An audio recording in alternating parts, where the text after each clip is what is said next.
एक बार फिर इस देश ने दुनिया भर के अखबारों में सुर्खियां बटोरी।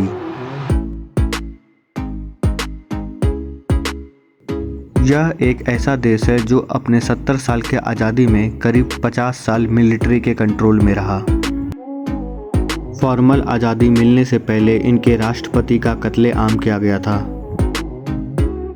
अपने बौद्ध मंदिर के लिए प्रसिद्ध यह देश म्यांमार है। पर हम आज म्यांमार की चर्चा क्यों कर रहे हैं, जानते हैं इस वीडियो में।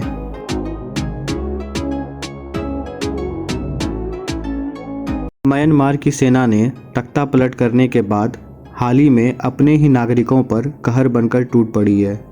सेना ने अपने ही नागरिकों पर हवाई हमला किया है। इस हवाई हमले में बच्चे समेत 100 से अधिक लोग मारे गए हैं।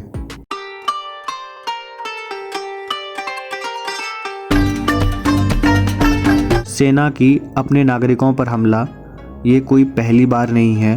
आपको बता दें कि इससे पहले म्यांमार के शान राज्य में एक हमले में 30 से अधिक लोग मारे गए थे।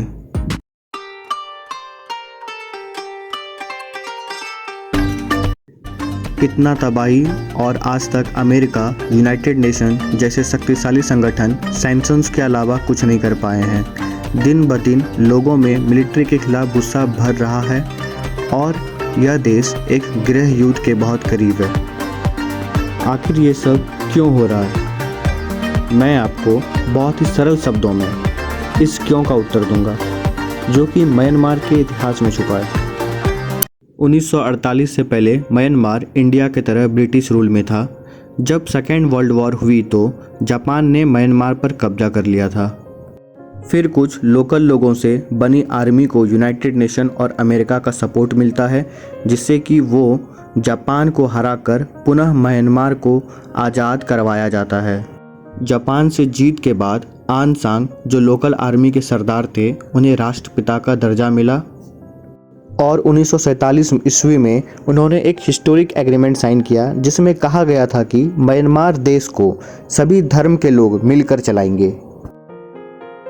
पर देश के स्वतंत्र होने से पहले ही म्यांमार के राष्ट्रपिता यानी आन सांग की कत्ल कर दी जाती है और इस देश की सत्ता मिलिट्री के हाथों में चली जाती है। साल 1988 में म्यांमार के इतिहास में एक दिलचस्प मोड़ आता है और एंट्री होती है म्यांमार की राष्ट्रपिता की बेटी की, आंग सान सू की। अब सवाल उठता है कि इतने सालों तक यह म्यांमार की राजनीति से क्यों दूर रही। आपको बता दें कि आंग सान सू की की राजनीति में कोई दिलचस्पी नहीं थी। उन्होंने दिल्ली यूनिवर्सिटी से पढ़ाई की और बाकी की पढ़ाई इंग्लैंड के ऑक्सफोर्ड यूनिवर्सिटी में पूरी की। वहाँ उनकी मुलाकात उनके फ्यूचर हस्बैंड से होती है और फिर वह गृहिणी के रूप में अपना परिवार आगे बढ़ा रही थी। पर वक्त को यह मंजूर नहीं था। 1988 में म्यांमार में मिलिट्री के खिलाफ सबसे बड़ी प्रोटेस्ट हो रही थी। कोइंसिडेंटली आंग सान सू की अपनी बीमार मां की देखभाल के लिए इंग्लैंड से म्यांमार आई हुई थी।